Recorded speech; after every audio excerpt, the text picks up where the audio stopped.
Merhaba arkadaşlar, nasılsınız? Beni sorarsanız her zaman söylediğim gibi bomba gibiyim diyemeyeceğim. 2 gün önce İzmir'de bir deprem yaşandı ve bütün Türkiye'nin kalbi İzmir'de atıyor.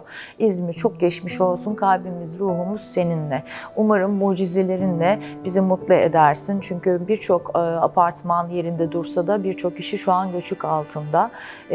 Umarım biz bu videoyu yayınladığımızda mucizeleri daha çok duymuş oluruz ve birçok insan kurtulur. Afat, sana da çok teşekkür ediyoruz. İyi ki varsın. 2 gündür haberlerde izliyoruz.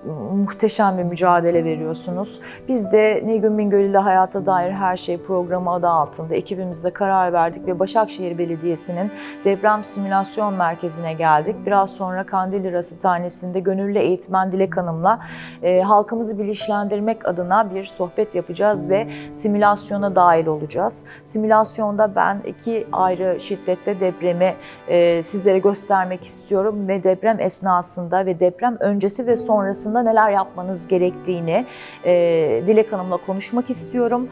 Umarım faydalı bir video olur sizin için. Bu videoyu kapatır mıyım bilmiyorum. Kapanış alamayabilirim. Şimdiden sizi sevdiğimi söylemek istiyorum. Başakşehir Belediyesi, size de teşekkür ediyoruz böyle bir uygulama içinde olduğunuz için ve İzmir, seni seviyoruz. İnşallah iyi olacaksınız. Arkadaşlar, bu videoyu beğenin ya da abone olun demeyeceğim. Bu video bu kadar şu anlık. İçeriye gidelim, Dilek Hanım'la sohbet edelim. Evet arkadaşlar, şu an yanımda Kandilli Rasathanesi'nden gönüllü eğitmen Dilek Hanım var. Merhabalar, nasılsınız? Merhabalar, iyiyim. Teşekkür ederim. Sizler nasılsınız? Biz de iyiyiz, şükür diyelim, daha ne olsun. Sağ olun, vakit ayırdınız. Malum 2 gün önceki İzmir, üstüne de böyle bir uygulamanın olduğunu öğrenince Başakşehir'e gelmek istedim. Siz de yardımcı olacağınız için daha doğrusu teşekkür ederim. Dilek Hanım, halen daha bilinçsiz bir toplum içerisindeyiz. Bize gelmez, bize yanaşmaz diyoruz ama bence artık gün be gün yanaşıyor. Zaten Türkiye haritasında da malum, biliyorsunuz siz de, İstanbul'da, Anadolu ve Avrupa bordo, hatta kırmızıdan da öte. Onun için istedim ki halkımız bilinçlensin. Bu işin aşamaları var. İnsan ister istemez panik yaşayabiliyor. Lütfen bahsedin. Öncesinde ne yapmamız gerekiyor? Çantasından tutun da yapılması gereken aşamalara, bir aile, 3 kişilik, 4 kişilik neleri konuşmalı? Ne yapmalı? Toplanma alanı olarak nereyi belirlemeli? Mesela Başakşehir'deyiz. Lütfen anlatın bize. Sonra da diğer sorularıma geçeceğim. Evet, teşekkür ederim. Aslında bizler için de, bizler evet gönüllüyüz her zaman ama bu bir fırsat oldu. Yaymak çok önemli böyle şeyleri kesinlikle. Şimdi aile fertleri önce bir araya gelecek. Yani bu deprem olmadan önce şu an yapmamız gereken uygulamalardan bir tanesi. Gerekirse diğer akrabalar da dahil edilebilir ya da komşular dahil edilebilir. Neden? Çünkü diyoruz ki deprem sırasında evet binamız yıkılmadı, çıkabildik. Peki nerede buluşacağız? O an herkes evde olmayabilir. Evin diğer ferdi iş yerinde olabilir, öğrencisi olabilir, okulda olabilir. O an hepimiz aynı yerde, aynı noktada olmayabiliriz. Peki, İletişim konusu çok önemli. Gerçi bu biraz hem öncesi hem sonrasıyla beraber bir harmanlamış gibi oldum anlatırken ama sonrasında da iletişimde telefonlarımızı meşgul etmeyin diyoruz hep. Peki meşgul etmeyelim ama ben nasıl ulaşacağım? WhatsApp üzerinden mi arama yapalım? Nasıl yapalım? Aslında onu şöyle yapalım. O daha doğru olacak. Diyelim ki bu programda belirleyelim. İşte Başakşehir ilçe olarak bu anlamda çok elverişli bir ilçe. Çünkü yeşil alanı ve açık alanı çok fazla. Evet, ben ilk defa geliyorum ama gerçekten öyle. Evet, bu ilçe gerçekten bu anlamda çok şanslı. Diyebilir ki biz, örnek veriyorum, Millet Bahçemiz var, işte diğer parklarımız var, X mahallemizdeki parkta buluşacağız deyip nokta belirlenir. Bu kişi depremden, evet binadan sağ salim kurtulduk, çıktık, direkt o noktaya gideceğiz. Telefonları meşgul ederek buna neredesin, şuraya gidiyorum, buradayım gibi aslında. Evet, bu da gerekli gibi düşünüyoruz ama aslında özünde panik gereksiz. Çünkü neden? Çünkü çok acil ihtiyacı olan kişilerin ulaşmak için uğraştığı bir süreç. Telefon yoğunluğu o anlamda, iletişim anlamında çok önemli. Bu noktaları belirlersek orada buluşabiliriz. Aile fertleri, herkes bilir ki evet böyle bir durumda, böyle bir afette buluşacağımız nokta burasıydı, ben buraya gidiyorum deyip hedeflenir ve orada illaki buluşulur. Fakat bir şey yanlış anlaşılabilir, onu belirtelim. Deprem sırasında muhakkak eğer değil mi giriş katı değilse çıkmayın arkadaşlar. Belli noktalar var. Dilek Hanım da bize bahseder. Hatta biraz sonra simülasyonda da gösteririz. O noktalarda gizlenin. Depremden eğer enkaz altından çıktıysanız ya da giriş katındasınız, kendinizi apartmandan dışarıya atabildiniz. Giriş katında olduğunuz için ondan sonraki toplanma alanlarından bahsediyor Dilek Hanım. Evet, o yüzden biraz öncesi ve sonrası biraz karıştı, harmanlandı dedim ama. Çünkü insanlarımız biraz panik olabiliyorlar. Bizim halkımız malum. Daha yeni bir acı atlatıldı. Evet. Onu belirtelim Teşekkür istedim. ederim.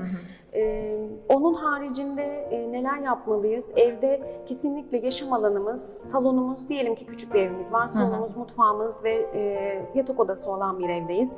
Peki en çok nerede vakit geçiriyoruz? İlk önce bunu belirlememiz gerekiyor. Bir tespit yapalım. En çok salonda vakit geçiriyorsak, salonda toplam, evin içinde de nerede toplanacağımız. Çünkü evimizde işte çocuk kendi odasında olabilir, dubleks bir evde oturuyor olabiliriz. Herkes bir yerde ve herkes bir yerde bir şekilde sabitlemeyi de anlatacağız eşyalarımızı ama anneler panik. Çocuğum ne oldu? Yukarıda üstüne bir şey devrildi mi, düştü mü korkudan, ne halledir diye bir panik olacaktır. Ama evin içerisinde de bir nokta belirleyebilirsek, herkes salonda toplanacak dendiyse, evet herkes salona gelip salonda çök, kapan, tutun. Zaten ana formülümüz her zaman bu. Çök, kapan, tutun. Çök, kapan, bir yere tutun. Ve bir yere tutun. Tutunmamızdaki amaç sarsıntıda kendimizin savrulmaması için. Evet. Bu çok önemli. Çök, kapan, tutun, hedefi küçültüyoruz. Aynen. Neden? Böyle durduğumuz zaman dışarıdan gelebilecek herhangi bir cam kırığı, eşya düşmesine çok açık bir hedefiz. Ama kapanıp tutunduğumuz zaman, çöküp kapanıp tutunduğumuz zaman hedefimizi küçültmüş oluyoruz. Ve hep bu hayat üçgeni dediğimiz aslında yere geliyoruz. Mesela salondayız, evet salonu seçtik. Salondayız, koltukta oturuyoruz. Koltuğun yanı en uygun yer. Onu soracaktım, siz cevapladınız. Koltuğun yanı oturuyorduk. Otururken oldu hemen koltuğun yanına çök, kapan, tutun şeklinde verdiğimiz zaman. Buyurun. Bir şey daha soracağım. Buyurun. Araya girmek istemedim ama bu çok önemli. Okey, slogan şu o zaman. Çök, kapan, tutun. Fakat Kesinlikle. İstanbul'daki yerleşik şartları biliyoruz. Apartman daireleri küçük ya da kod farkından dolayı yerin dibi ya da bir noktası komple duvara bakan kapalı bir yer olabiliyor. Bu tarz bir durumda evin neresi, yani neresinde cam varsa oraya yakın bir yerde mi aslında bu buluşma ve çök, kapan, tutun olayını yapmaları lazım? Yani şöyle mantıken düşünüyorum, hiç başımdan geçmedi ama geçecek olsa cama yakın bir yerde olayım ki hani Allah korusun göçük altında kalırsak daha yakın kurtulabiliriz diye. Öyle Aslında bir mantık değil, var mı? Aslında değil. Değil. Aslında değil. Çünkü neden? Cam her kimyasal maddelerimizi, hani temizlik malzemelerimizi bulundurduğumuz yer. Doğru, haklısınız. Mutfakta keza aynı şekilde. Bir de mutfakta tabii ki dolaplarımızın içerisinde tabaklarımız, bardaklarımız, ağır eşyalarımız Ya var. da yemek pişiyor doğalgazla, Aynen ocak öyle, yanıyor. doğalgaz açık. Doğru. Bunu mutlaka kapatın diyoruz mesela. O sarsıntı her depremden sonra, büyük depremden sonra muhakkak artçı deprem olur diyoruz zaten. O yüzden artçı deprem olur. Artçı depremlerde de aynı şekilde genelde şöyle bir yanılgıya düşüyoruz. Şiddetli depremimizi bitirdik. Tamam şu an evet oldu ama küçük oldu, önemli değil deyip böyle bir hani binamızda bir hasar yoksa bir kendimize geliyoruz ve normal hale dönüyoruz. Aslında değil. Artçı depremlerde de aynı pozisyon. Çök, kapan, tutuna devam etmek zorundayız. Çünkü şöyle bir gerçek var. İlk vuran büyük depremde bina hasar almıştır. Evet. Ancak ikinci artçı deprem bunu yıkabilir. Doğru, haklısınız. Bu yüzden aynı şekilde, aynı bilinçle, aynı sorumlulukla ve aynı sakinlikle. Sakinlik çok önemli. Kesinlikle panik olmamamız gerekiyor. Camdan atlama gibi, korkudan. Evet, bu arada o yüzden biz diyoruz ki psikolojik destek de çok önemli bu süreç içerisinde, Aynen, kesinlikle sonrasında. Hepimizin yapabileceği bir şeyler vardır. Hepimizin yetenekleri farklıdır. İnsan olarak, yardımlaşma olarak ve biz birlik oluyoruz. Yani öyle bir milletiz. Evet. Kesinlikle beraberiz. O yüzden hepimizin yapabileceği bir şeyler var. Her aşamada muhakkak birbirimize destek verebiliriz. Gerekli bilgi toplama, veri toplama olayı da vardır. Çünkü şöyle düşünün, bina yıkıldı, içeride kim var, ben kimim, ismim, soy ismim, ailem, aile fertlerim, o an evde kimler vardı, bu veri akışı da çok önemlidir. O veriyi toplamak ya da işte çıkan kişilere sakinleştirmek için psikolojik destek vermek. Doğru. Eğer ilk yardım eğitimi almışsak ve biliyorsak ki ne mutlu. Eğer ilk yardımla tedavi edilebilecek ya da orada müdahale edebileceğimiz bir şey varsa bunda yardımcı olabiliriz. Ve oradaki görevlilerin söylediklerine dikkate alarak tabii ki hani çok bağımsız olmak da çok doğru değil. Oradaki yetkililerle beraber ortak bir çalışma yürütebiliriz diyorum. Aynı zamanda diyoruz ki yapısal olmayan tehlikeleri azaltalım. Evet. Yapısal olmayan tehlikelerimiz ne? Binamız yapısal. Evet, kolon, kiriş, Aynen. çatı, temel bunlar yapısal. Yapısal olmayan tehlikelerimiz ne? Diyoruz ki evimizde eşyalarımız var. Bunları sabitleyelim. Sabitleyelim ama nasıl sabitleyelim? Evet, nasıl sabitleyelim? L profiller alalım. Bunlara uygun kayışlar da var ya da çitler var, gergiler var. Kütüphanedeki kitapların devrilmemesi için eğer kapaksız bir kitaplıksa bu. Evet, genelde Önüne de bir son gergi- modern kütüphanelerde hep öyle kullanılıyor Evet, insanlar. önüne bir gergi takarsak düşmelerini engelleyebiliriz. Onun haricinde dolaplarımızı evet sabitleyelim ama herhangi alelade bir L profilinden bahsetmiyoruz biz burada. Yani bunların hepsi teknik olarak mobilyanın ağırlığına ve boyutuna göre değişiyor. Ağırlığı ve boyutu hesaplanarak alınması gereken ya da yapı marketlerine gidip hani amacım bu, mobilyamı duvara sabitlemek istiyorum. Mobilyamın ağırlığı ve yüksekliği, derinliği budur. Hangisini almam gerekiyor denirse de yardımcı olunabilir. Çünkü herhangi bir L profili alıp duvara sabitlemiş olmak bizi koruyacağı anlamına gelmiyor. Duvardan atabilir çünkü mobilya aslında sabitlediğiniz L profilden daha ağır olabilir. Bunu duvardan atıp yine üstünüze devrilecektir. Bu yüzden bu hesaplamaları da dikkate alarak yapmamız gerekiyor. Onun haricinde bir sürü çeşitler var. İşte kaydırmazlar kullanabiliriz. En basit mutfak dolaplarımızın içine bunları yapabiliriz yaşam alanlarımıza. Doğru. Mesela küçük çocukları olanlar ne yapıyor? İşte çocuklar çekmeceyi karıştırmasın, bıçak, çatal zarar görmesin diye çekmecelerin üzerlerine aslında böyle bir kilit koyuyorlar. Çocuk güvenlik kilitleri. Plastik aparatlar var. Onlardan takıyorlar. Aslında işte bundan bahsediyoruz. Normalde günlük hayatımızda yapmış olduğumuz şeyleri deprem öncesi tedbir için yapalım. Mesela onları hepimiz alalım. Sadece küçük çocuğumuz olduğu için Bu değil. videonun amacı da buydu. Ağzınıza sağlık. Çok güzel anlatıyorsunuz. Çünkü insanlar önden bir tedbir almıyorlar. Yani önlediğimiz sürece Evet. binamız yıkılmadıysa şiddetli yaralanmalar bunlar da sonuçta sağlık personellerine şöyle düşünün o an zamanını almış olacağız. Neden? Bizden daha acil durumda Tabii. olan insanlar var aslında. Tabii.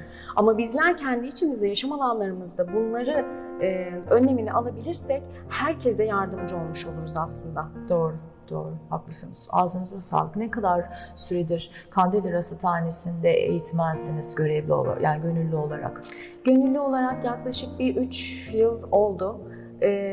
Burada Mazinenizde Başakşehir- kötü bir anı var mı depreme dair ya da ailenizden biri? Yok, çok şükür yok. Ama bu kesinlikle belki yardımlaşma duygusunun yoğunluğuyla alakalı bir durum. Hani hep böyle televizyonda, ekranda izliyoruz. Evet. Çok yakın birebir 99 depremin evet ben yaşadım ama hani bir kaybım olmadı. Ama onun yaşandığı zamanki o paniği Değil mi? ve korkusu ve Avcılar bölgesindeki o yıkık binaların görüntüsü ve insanların Maalesef. acı gerçekten çığlıkları inanılmaz. İnsan yani bir şeyler yapmam lazım diyorsunuz. Bir yerde bir şeyler yapmam lazım. Nereden, nasıl fayda sağlayabilirim? Ki şu an bu bilgileri vermek kesinlikle inanılmaz bir fayda sağlayacağını düşünüyorum. Keşke herkes sizin gibi duyarlı olsa. Teşekkür ederiz. Ben şu isterim sizden, insanlar dinlemeyi severler ama gözle görmeyi ister. Simülasyona çıkıp birlikte belki çok yüksek olmayabilir. Hani Gölcük çok yüksekti değil mi? 7.7 şiddetinde miydi? 1999'daki 7.4 şiddetinde. 7.4. O çok belki şiddetli olabilir ama daha orta ayarda bir şeyde en azından görsel olarak vücut dilimizde de onlara gösterelim isterim. Tabii ki. Mutfak simülasyonumuz var arkada. Aynen. Arkadaşlar birazdan mutfak simülasyonunda canlı olarak size uygulamalı nasıl korunmanız gerektiğini göstereceğiz.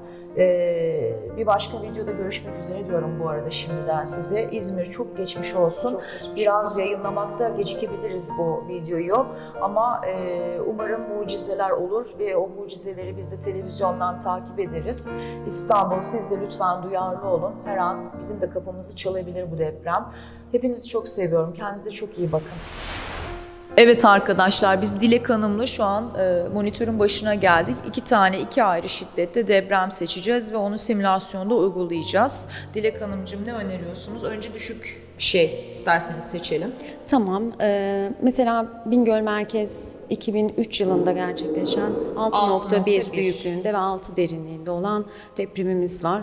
Bunu simülasyonda hep beraber gösterebiliriz. Bu arada benim soyadım da Bingöl. Konuşmuş muyduk bilmiyorum video başında. Evet, bunu merak ediyorum. Öncesinde şey yapabilir misiniz? Sonra mikrofonları çıkarırız belki simülasyon başladığında. Ben de nasıl bir tepki veririm bilmiyorum. Çünkü başımdan bir deprem geçmedi.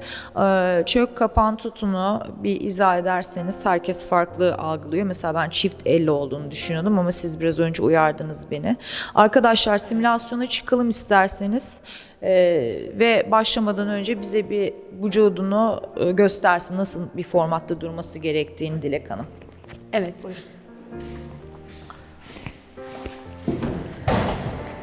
Şimdi burayı hiç kapatmayalım. Zaten şu an depremi başlatmıyoruz. Aynen. Hemen Dilek Hanım'la simülasyonun içerisindeyiz şu an. Burası bir mutfak.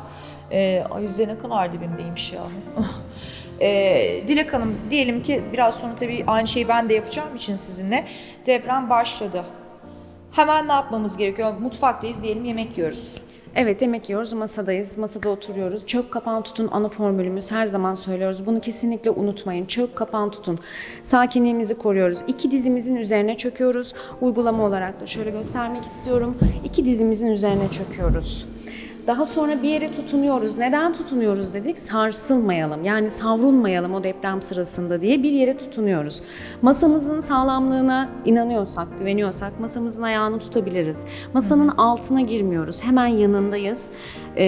Ya da diyelim ki hiçbir şey yoktu, burası bir boş bir alandı, o zaman yere tutunuyoruz. Yani muhakkak bir yere tutunmamız gerekiyor ve başımızı ve ensemizi koruyoruz. Çök, kapan, tutun dediğimiz şunu gerçekleştiriyoruz ve ne yaptık? Hedefimizi küçülttük. Kendimizi sarsıntıya karşı tutunarak korumaya çalıştık. Ondan sonra da zaten sakinliğimizi koruduk. Bir şey olmadı. İlk depremimiz, şiddetli deprem geçti. Peşine artçı deprem gelebilir. O an mutfaktaydık.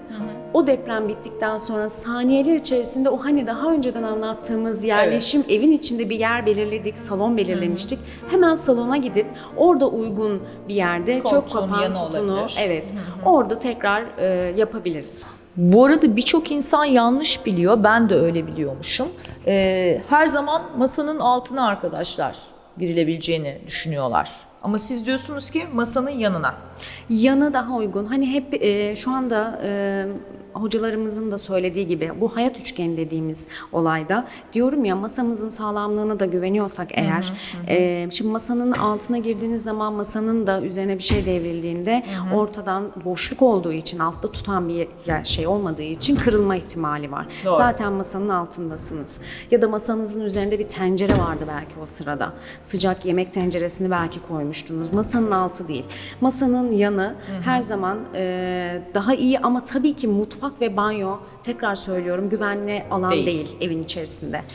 Yani eğer deprem başladıysa ve 2., 3., 4. katlarda oturuyorsa vatandaş, kaçabileceği tek nokta o esnada diyorsunuz salon olur, yatak odaları olur. Aynen öyle. Mutfaktaysa ya da banyodaysa tek yapacağı oradan uzaklaşmak. Patır kütür balkondan aşağıya atlamak, merdivenden 2. kattayım nasılsa bitene kadar inerim gibi yanlış bilgiler yapmayacaklar. Aynen öyle, aynen öyle. Peki başlatıp simülasyonu biz uygulayalım mı? Tabii ki. İnsanlar görsünler. Tabii ki. Tamam. Arkadaşlar biz oradan başlatalım. Siz de izleyin. Umarım faydalı olmuştur bu bilgiler. Yani şahsen bana oldu. Benim de bilmediğim şeyler varmış. Hatta ev halkıyla ben de ailemle hep konuşurum. Masanın altına gireriz ya da işte yatağın alt tarafına şey yaparız. Üstümüzde bir şey. Ay, çarptım bu arada. Gerçekten çok benim boyuma göre yatağın o altına gireriz bir şekilde, hani üstümüze bir şey düşmez diye, ama Dilek Hanım çok doğru söylüyor. Ya ağır bir şey ortadan ikiye ayırırsa o zaman direkt altında zaten geçmiş olsun yani. Teşekkür ediyorum. Rica ederim. Söylemek istediğiniz başka bir şey var mı? Deprem öldürmez diyoruz aslında. Bizler tedbirlerimizi aldığımız sürece hep beraber hayatta kalabiliriz ve bunu dilediğimiz kadar çok fazla yaymalıyız. Evet. Bu bilgileri paylaştıkça insanlar bilinçlenecektir. Özellikle de çocuklarımıza bunları da aktarabilirsek ne mutlu bize. Bu böyle yayıldıkça ve yayıldıkça hayatımız daha güvende devam edecektir. Depremi hayatımızın bir parçası olarak kabul edelim demek istiyorum. Doğru. Şöyle düşünün, hep demin de bahsettik, bir önlem. Mesela trafiğe çıktığımız zaman ne yapıyoruz? Emniyet kemerimizi takıyoruz, değil mi? Hı-hı. Niye? Trafik kazasına karşı koruyalım kendimizi diye. Ya da evden çıkıyoruz ve kapımızı kilitliyoruz. Neden? Hırsız girmesin diye. Doğru. İşte aslında biz de diyoruz ki çok güzel, bunları hayatımızda kabul ettik. Deprem de bizim gerçeğimizse o zaman evet, hadi bu önlemleri alalım ve hayatımızı hep beraber bunu yayarak da kurtaralım. Aynen, ve gerçeğimiz bir o kadardı. Hele de 2 gün önceki İzmir depreminden sonra. Aynen. Arkadaşlar izlemeye devam edin. Biz şimdi simülasyonu başlatacağız.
Daha şiddetli bir depremi deneyelim mi?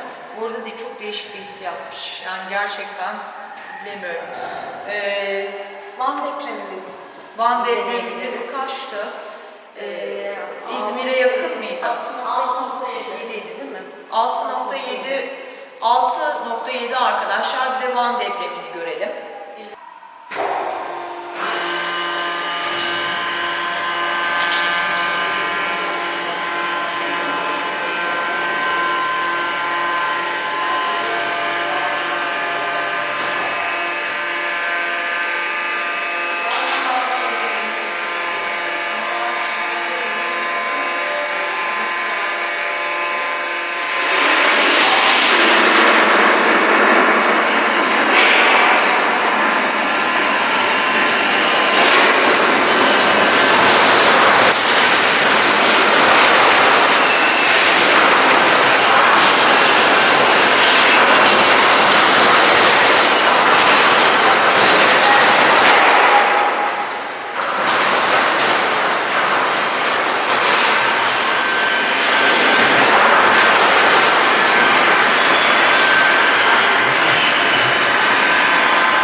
Arkadaşlar umarım faydalı olmuştur bu video.